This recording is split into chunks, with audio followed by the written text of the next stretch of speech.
ನಿನ್ನೆ ಮಂಗಳೂರಿನಲ್ಲಿ ನಡೆದಂತಹ ಕೊಲೆ ಪ್ರಕರಣ ನಾನು ತೀವ್ರವಾಗಿ ಖಂಡಿಸ್ತೇನೆ.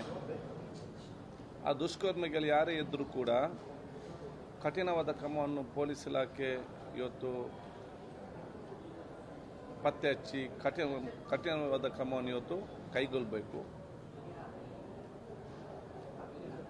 ಅದೇ ರೀತಿ ಇವತ್ತು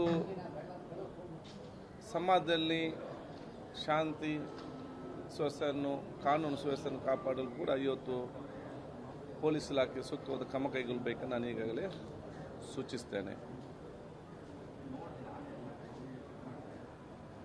ಈ ರೀತಿಯ ಘಟನೆಗಳು ಮರುಕಳಿಸದಂತೆ ಏನೆಲ್ಲ ಕ್ರಮ ಆಗಬೇಕಾ ಆ ಕ್ರಮವನ್ನು ಇವತ್ತು ಪೊಲೀಸ್ ಇಲಾಖೆ ತಗೊಳ್ಬೇಕಂತ ಹೇಳಲಿಕ್ಕೆ ನಾನು ಇವತ್ತು ಬಯಸ್ತೇನೆ.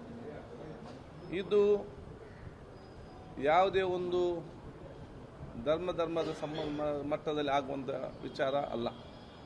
ಇದೆಲ್ಲವೂ ಕೂಡ ವೈಯಕ್ತಿಕವಾದಂತಹ ಆ ಒಂದು ದ್ವೇಷ ಮತ್ತು ವೈಯಕ್ತಿಕವಾದಂಥ ವಿಚಾರ ಇವತ್ತು ಆಗಿರುವಂಥದ್ದು. ಆದ ಕಾರಣ ಯಾಕೆಂತ ಹೇಳಿ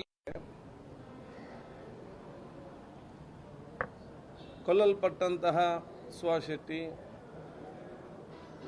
ಇವತ್ತು ಈ ಹಿಂದೆ ಕೀರ್ತಿ ಮರ್ಡರ್ ಕೇಸಲ್ಲಿ ಪ್ರಮುಖ ಆರೋಪಿ, ಫಾಜಿಲ್ ಮರ್ಡರ್ ಕೇಸಲ್ಲಿ ಪ್ರಮುಖ ಆರೋಪಿ ಸಹಿತ 4-5 ಬೇರೆ ಕ್ರಿಮಿನಲ್ ಆಕ್ಟಿವಿಟಿ ಕೇಸ್ ಕೂಡ ಇವತ್ತು ಇದೆ. ಇನ್ನು ಈ ಬಂದು ಹಲ್ಲೆ ಮಾಡಿದವರು ಇವರೆಷ್ಟು ಕೇಸ್ನಲ್ಲಿ ಇರುವಂಥದ್ದು, ಇವರ ಬ್ಯಾಕ್ಗ್ರೌಂಡ್ ಏನಂತೇಳಿ ಪತ್ತೆ ಹಚ್ಚಿ ತನಿಖೆ ಮಾಡುವಂತ ಗೊತ್ತಾಗ್ತದೆ. ಆದ ಕಾರಣ ಇದು ಆ ಒಂದು ವೈಯಕ್ತಿಕವಾದ ಮತ್ತು ಅವರ ಗುಂಪುಗಳ ಮಧ್ಯೆ ಇವತ್ತು ಗಲಾಟೆ ಅಲ್ಲದೆ ಯಾವುದೇ ಒಂದು ಧರ್ಮದ ಮಧ್ಯೆ ಜಾತಿ ಮಧ್ಯೆ ಒಂದು ಗಲಾಟೆ ಅಲ್ಲ. ಇದನ್ನು ಆಗಲಿಕ್ಕೆ ನಾವು ಯಾರು ಕೂಡ ಇವತ್ತು ಈ ನಾಗರಿಕ ಸಮಾಜ ಇದಕ್ಕೆ ಯಾರು ಕೂಡ ಅವಕಾಶ ಮಾಡಿ ಕೊಡಬಾರ್ದು. ಕರಾವಳಿ ಜಿಲ್ಲೆಗೆ ಅದರದೊಂದು ಇತಿಹಾಸ ಇದೆ, ಅದೇ ಒಂದು ಪರಂಪರೆ ಇದೆ, ಸಂಸ್ಕೃತಿ ಇದೆ. ನಾವಿವತ್ತು ಶೈಕ್ಷಣಿಕ ಕ್ಷೇತ್ರದಲ್ಲಿ, ಆರೋಗ್ಯ ಕ್ಷೇತ್ರದಲ್ಲಿ, ಪ್ರವಾಸೋದ್ಯಮ ಕ್ಷೇತ್ರದಲ್ಲಿ, ಧಾರ್ಮಿಕತೆ ಪವಿತ್ರ ಯಾತ್ರಾ ಕೇಂದ್ರಗಳಲ್ಲಿ ಬಹುಶಃ ನಾವಿವತ್ತು ಸರ್ವರಿಗೂ ಕೂಡ ಇವತ್ತು ಮಂಗಳೂರು ಕಡೆ ಬರಬೇಕೆಂಬ ಆ ಒಂದು ದೊಡ್ಡ ಮಟ್ಟದ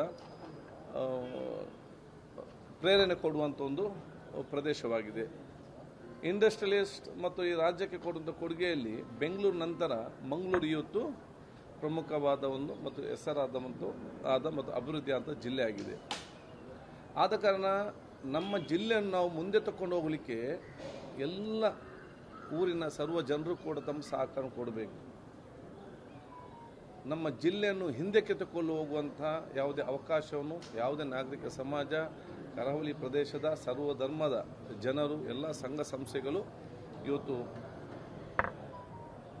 ಪೊಲೀಸ್ ಇಲಾಖೆಗೆ ತಮ್ಮ ಸಹಕಾರವನ್ನು ಇವತ್ತು ಕೊಟ್ಟು ಈ ಒಂದು ದುಷ್ಕರ್ಮಿಗಳನ್ನು ಪತ್ತೆ ಹಚ್ಚಲು ಎಲ್ಲ ರೀತಿಯ ಒಂದು ಸಹಕಾರ ಕೂಡ ಊರವರು ಕೊಡಬೇಕಂತ ಹೇಳಲಿಕ್ಕೆ ನಾನು ಇವತ್ತು ಬಯಸಿ ಮತ್ತೊಮ್ಮೆ ಆ ದುಷ್ಕರ್ಮಿಗಳನ್ನು ಪತ್ತೆ ಹಚ್ಚಿ ಅವ್ರದ್ದು ಕಠಿಣವಾದ ಕ್ರಮ ಕೈಗೊಳ್ಳಬೇಕು ಹೇಳಲಿಕ್ಕೆ ನಾನು ಇವತ್ತು ಬಯಸ್ತೇನೆ.